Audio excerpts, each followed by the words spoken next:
এই দিনটা আমার জীবনে ছিল অনেকটা স্পেশাল। কারণ আমি এর জন্য বেশ কিছুদিন ওয়েট করেছিলাম।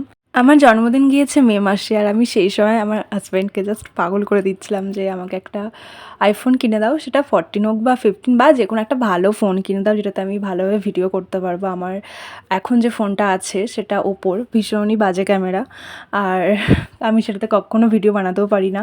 সবসময় আমি আমার বরের ফোন নিয়ে আর কি ভিডিও বানাতাম, দিত না, যা হোক করে আর কি কান্নাকাটি করে নিতাম সবসময়। আবার সেই ভিডিওগুলোকে আমার ফোনে নিতে হতো, তারপর আমি এডিট করতে পারতাম। প্রচুর ঝামেলা করেছি ওর সাথে, সিম বদলা বদলি করে নিতাম, তো প্রচুর প্রবলেম হতো। আমার এখন এটা ভেবেই ভীষণ ভালো লাগছে যে আমাকে আর কারোর থেকে ফোন চাইতে হবে না, আমার নিজের একটা ভালো ফোন আছে যেটাতে আমি নিজে যখন খুশি ভিডিও বানাতে পারবো।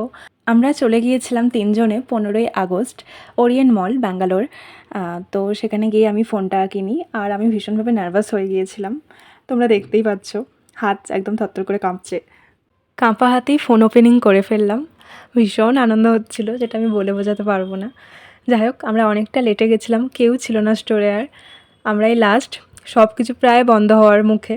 রাত্রির 11টা, সাড়ে 11টা বেজে গেছিলো, কিচ্ছু পাওয়া যাচ্ছিল না। আমরা লাস্ট মোমেন্টটা এইভাবেই কাটিয়ে বাড়ি ফিরলাম। আমার সুন্দর একটা মেমোরিজ এটা তোমাদের সাথে শেয়ার করলাম।